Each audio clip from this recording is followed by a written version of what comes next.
y'all. Welcome to the Bucky Kennedy podcast. Thanks so much for joining us for our sermon recap. Today, we're talking about friendship, how to have a friend, how to be a friend, how to keep a friend, how to find a friend. Why do you think this is such an important conversation to have today? Well, we're told that we're in the middle of a loneliness epidemic, that 1 in 3 people feel some sense of loneliness. And whether it's the digital age we live in, missing family time, the idea that there's a lot of individualistic thought and emphasis put on feelings and emotions, there's a lot that feeds into that loneliness.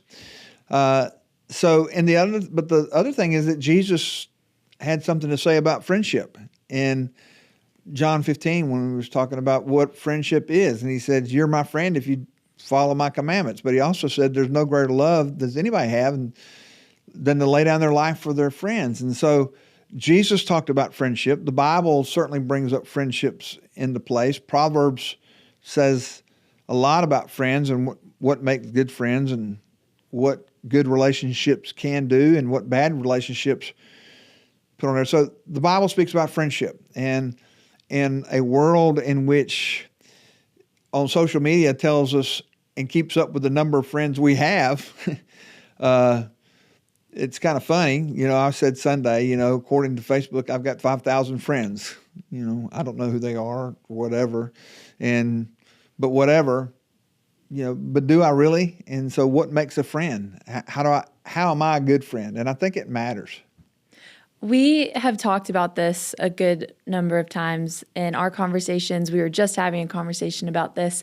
We talk a lot about how busy society is today, that we are driven by activity.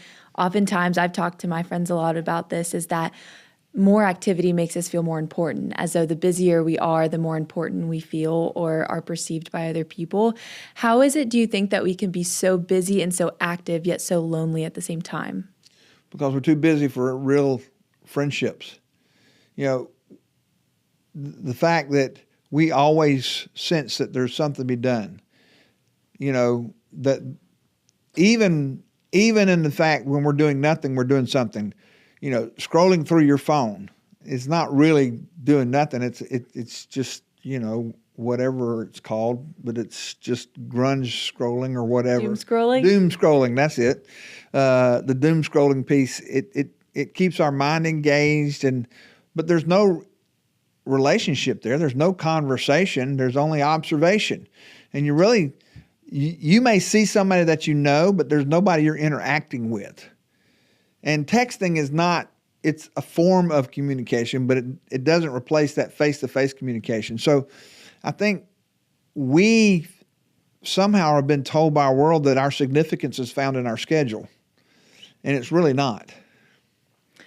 Even thinking about how much we spend looking at other people's lives, we even talked about this last week, how our souls are longing for something, but oftentimes we look for substitutes for what our souls are longing for, to be satisfied, to be consumed, to be distracted.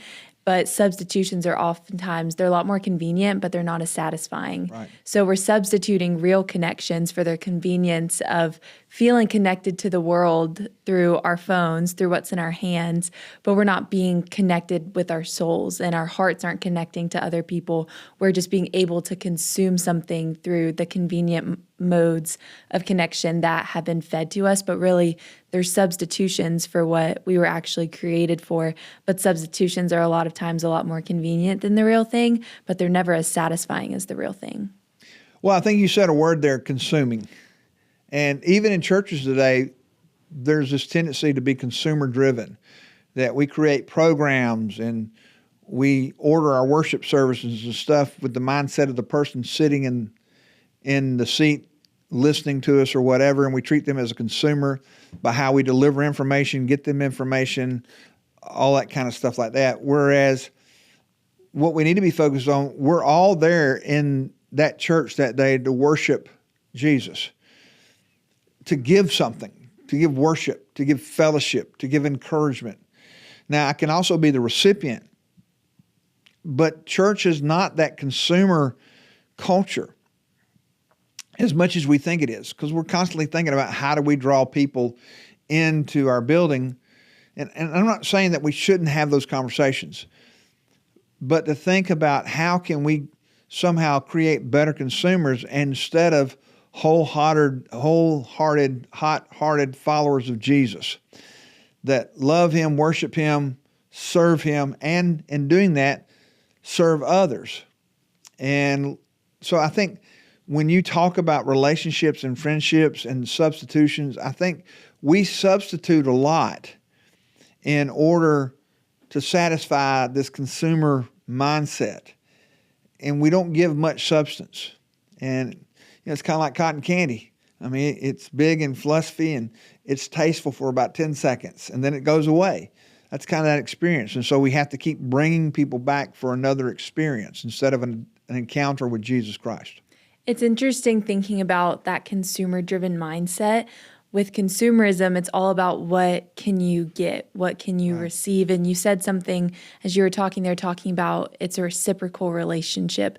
We're always so concerned about what can we get without having to give too much. But in a friendship, in a relationship, what builds it is the reciprocal nature of that relationship, that it's about receiving, but it's also about giving. And even our consumer-driven mindset, it's so much more about getting, not about giving. And there's a responsibility in friendship that you have to give in order to get. My mom always used to say, in order to have a friend, you have to be a friend. Yes. In order to receive, you have to give. But our consumer-driven mindset has wired us to get as much as you can by giving as little as you can. How much can you get without giving? And it's messing with how we approach friendships because we're not coming at it from that reciprocal approach of, in order to have a friend, I need to be a friend. So if I want to have a friend, how can I start? By being a friend, by giving, by serving, by reaching out, by taking responsibility for my own self and my own friends, and looking for friends, not just looking for how can I get and consume all the time. Yeah, and friends are so important. I mean, you think about growing up, they influence you. They have such an impact on your life. You consider, what would my friends think about this, or what are my friends, who can I call and ask about this, or they're calling me and asking things like that. That reciprocal nature, instead of just constantly thinking about what can I get from them, how can I use that relationship to benefit me. Now, here's the great thing about relationships and true friendships. They can benefit you, but the purpose of them is not to benefit you. I mean, there are tons of people that I know that I consider friends that, because of their position or whatever, I can call them and say, hey, can you help me with this? And they do, but I don't know them for that reason. I mean, they don't serve just for that purpose. So I think we need to do is think about these friendships, and it's not just the fact that I need a friend to pour in my life, but who can I also encourage today? And that there is that reciprocal relationship. And we need to recognize seasons come and go. Sometimes my life demands more of my friends for me than I'm able to give. And at times in their life, they're going through some hard times that demand more of me than they are in return. But that's understanding that. And we don't think about it because they're our friends. There is definitely a certain amount of expectation that I think we do or don't put on friendships that can sometimes hurt our experience of them. Like the fact that friendships are seasonal, whether it's the quantity of time that you get with them, the quality of time, whether it's a season where you don't have a lot to give, you don't have a lot to pour out, but you need your friends to pour into you, or your friends are in a season of life where you feel like you're pouring out, but you're not being poured into.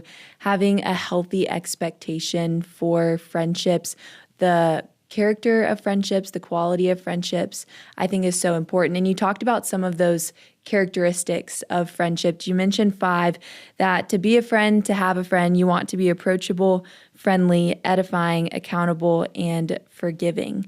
Of all of those, what do you think, is there one that rises above the other? Is there one that needs to be reciprocated? Is there one that you can give without the expectation of receiving?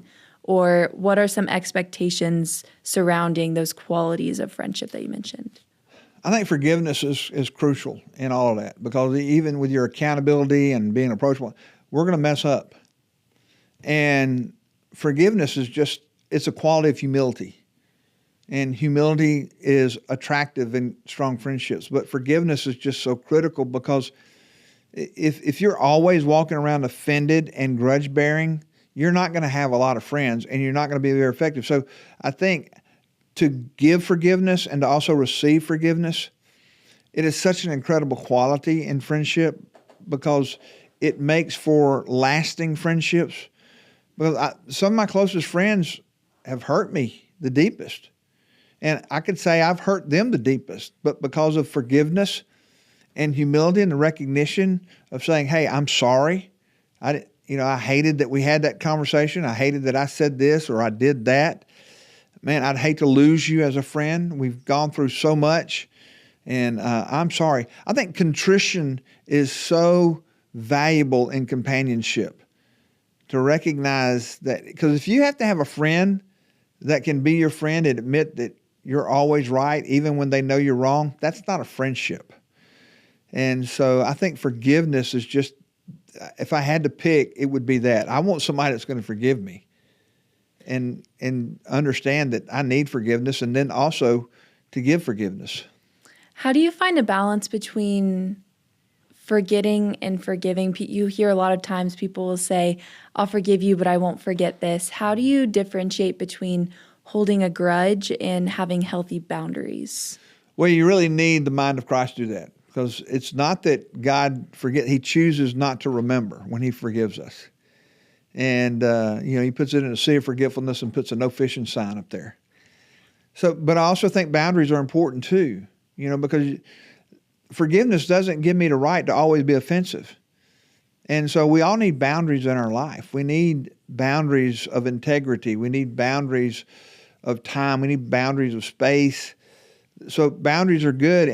And I would say that friendships with good, honest boundaries are the most blessed friendships, where we understand each other and we know there's a bridge too far that we should not expect godly friends to get over in order to make what I do right or wrong.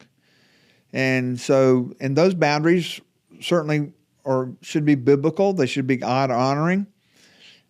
But then again, you throw friendship back in there. So when those boundaries are violated, it doesn't mean that, okay, our friendship's over. There's got to be a mending place in there, and forgiveness offers that mend. When discerning how to set up those boundaries for yourself, whether something's gone wrong or not, how do you discern when it's time to build a boundary, when it's time, or if it's ever time to step away from a friendship that has hurt you before? And is this relationship one that I need to set up a boundary, or that I just need to completely step away from? How do you discern that? Yeah, I think when there's no longer a reception to truth, when you're talking to a friend and it may be a hard conversation and there's a hard truth, not a preference. And I think this is right and wrong is determined by truth, not preference. I have friends that we have different preferences, but my preferences aren't the test of right and wrong. It just means if I had my preference, I'd do it this way. Right and wrong, that's absolute truth. These are hard and fast truths. And so when I have a friend that disregards truth, and I go to them and I say, hey, look, I can't get here. I can't get to this action with you. I can't get to this attitude. I can't get to this activity with you. It just doesn't honor God. But I want to be your friend. I love you, and I think if you continue in this, it's going to be harmful to you and the people that you love.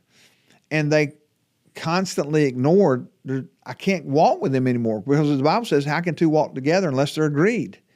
And again, it's not we're disagreeing on the football teams we like. I'm a Georgia fan, they're a Tennessee fan or whatever, something like that. That's not what I'm talking about. It's the issues of when there is truth, biblical truth at stake. It's unethical, it's unbiblical, it's immoral. It could be illegal.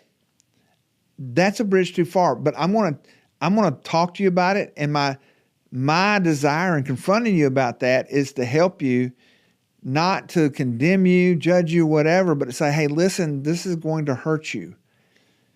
And yet you continue to walk in. I can't walk with you there. And it's not the absence of love. It's just saying that you're asking me to deny my relationship with Jesus in favor of you, and I can't do that. The verse I believe that you mentioned is in 2 Corinthians. It's about being unequally yoked. Yes. And I think a lot of times we think about that verse first and foremost as don't be unequally yoked with your spouse. Make sure that you're both believing. But that can absolutely be true in friendships as well, because if you're unequally yoked, then you're walking in two different directions as opposed to walking together and growing together, which I think is one of the goals of friendship, is that you want people to build you up and push you forward and to challenge and encourage you. But if you're not walking on the same path of life, then you're not going to be able to encourage one another along the journey that they're taking. Yeah, a real friend doesn't gloss over compromise.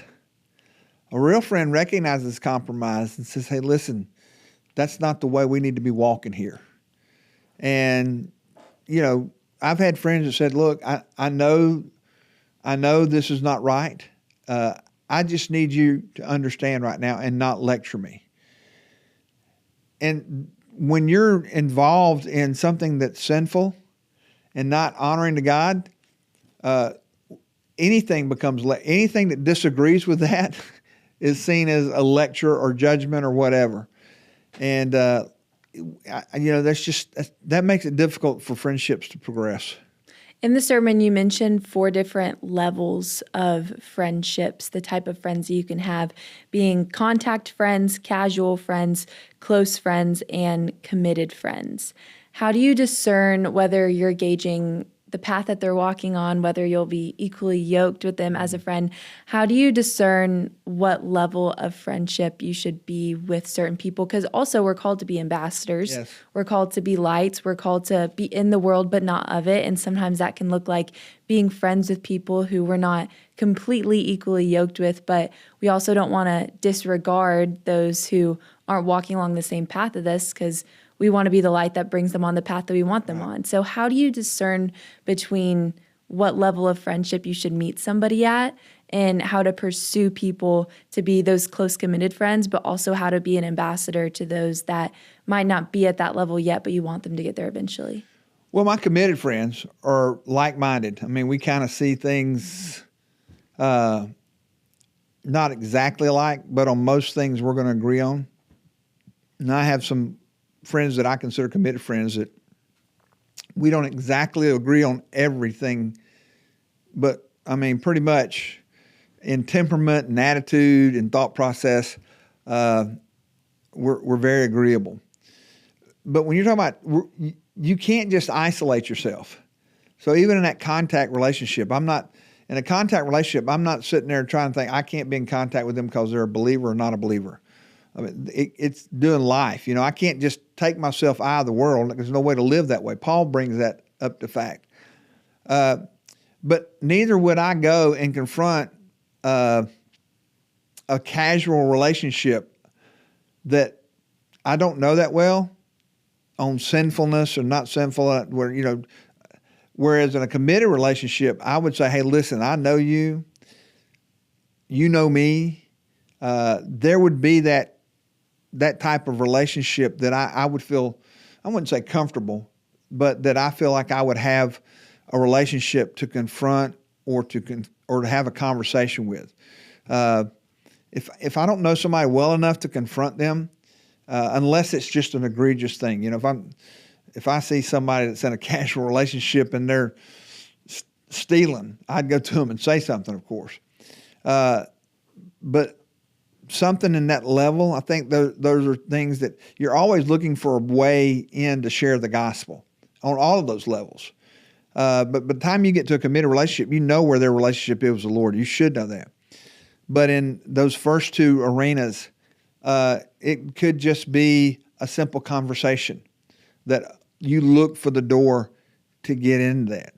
I got friends that are lost that I dearly love. I don't know that I would call them committed friends, but they are friends that if I saw them today, we'd pick up right wherever we were from the time we were in school together now. If they will call me if they need something. I've shared the gospel with them. So they would probably be more down the line. They wouldn't be committed, but I think I feel comfortable sharing the gospel with anybody. But as far as the area of confrontation and correction and all that, I think you really need to have a pretty strong relationship to engage in those conversations. It sounds to me like what the difference between these different levels of friendship is the level of vulnerability that you choose to have with that person. Good way to say it. You mentioned a quote by C.S. Lewis that says to love at all is to be vulnerable. I read a book in college that talked about daily and weekly habits to help you to be formed, not just to be formed by the world. And one of them was on friendships and how they're cultivated across time. And what he said about vulnerability was vulnerability and time turn people who have a relationship and people to have a friendship. That's what friendship is, vulnerability across time. So what differentiates certain relationships in your life to me is the level of vulnerability that you choose to give, the level of vulnerability that is reciprocated, and then also the consistency that vulnerability has across time. Yeah, I think with the people that you know best, you are least guarded. It doesn't mean that you let your guard down. It just means that you're not nearly as aware of it, I guess, that you feel like, okay, I know I'm not in the heat of a battle right now. I know I can trust this person not to act less than godly or be two-faced or something like that. It's just I know they're not watching everything I do to expose something I didn't do. And I think there is that vulnerability. And then it's also being able to say with them what your failures are and realizing they're not going to trash you. And so I think that key to vulnerability is exactly right. I think discerning who to be the most vulnerable with is definitely something that takes wisdom and time, but also curating and cultivating the time to have those relationships and be in an environment where you can sit one-on-one from people is something that I feel like is also a barrier to building good relationships and good friendships. Because what we talked about earlier, people are so busy all the time. There's so much activity that they're not being still enough, sitting across the table from one another or sitting and being with people to curate that vulnerability across time, because we're losing the one-on-one connection where we're talking to people, we're sharing, we're being honest. We're too busy to be vulnerable, or we don't have the emotional capacity to be vulnerable because we have nothing left to give after we've given everything to our activities or to your kids or to your job. And so a lot of times I think people have so little left to give to be vulnerable in those relationships to build that trust across time. But I think it goes back to what we said earlier. You have to be a friend. You have to be willing to show that vulnerability in order to also receive that in return, to be trustworthy in that relationship. And so I think that's the key, is that you've got to be approachable and available, that you've got to show yourself friendly, and that if you just sitting there and waiting for people to come chase you down and not put yourself in a situation where you're also pursuing the friendship. And again, friendships, real genuine friendships, tend to be organic too. They're not something that you're going to manufacture. There's not 5 ways to gain a best friend. Maybe there is, I just don't know about it. But it's organic too, that you find out through conversation and activities, hey, I like being around this person. And I said Sunday, Jesus had an inner circle. Peter, James, and John, that was his inner circle, where he would take them where he wouldn't take others. And so when people go, well, you shouldn't have an inner circle. Well, Jesus did. And, I think we all have people that we're closer to than the other people in our friend group. I know a lot of parents probably listen to this conversation. I can't speak from experience, but putting myself in their perspective of what questions they would have or some of the barriers to friendships, how would you encourage parents who have kids to balance between curating their own friendships and modeling that for their kids, and also giving their kids the opportunity to create their own friendships and balancing their own friendships and relationships with helping their kids be set up for success to have their own as well? Well, I think the thing is recognize that friendships are important. There's no such thing as an unimportant friendship or a non-influential friend. This just doesn't work. So you need to recognize friendships are important, and then you need to watch who they're befriending and ask them, would you call this a close friend? Would you, and have that conversation with them. And then take time to ask, hey, what makes them a good friend? Find out what they're looking for in friends. If they're struggling in friendship, sometimes it could be they're just shy or whatever. So a lot of it is kind of understanding the temperament and the personality of your own child.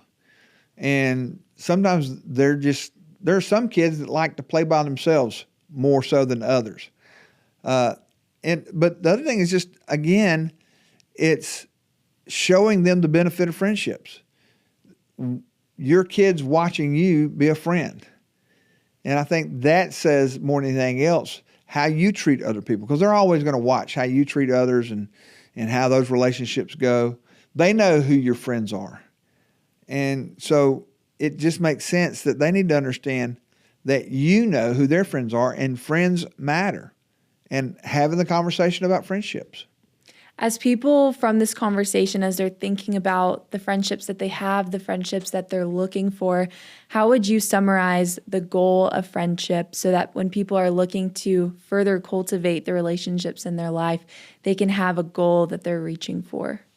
In the life of a Christian, the goal of that friendship is that there ought to be a reciprocal idea or effort to make my friends love Jesus more, and that I would love Jesus more as a result of this relationship, that I would hunger for the Word, that I would enjoy fellowship.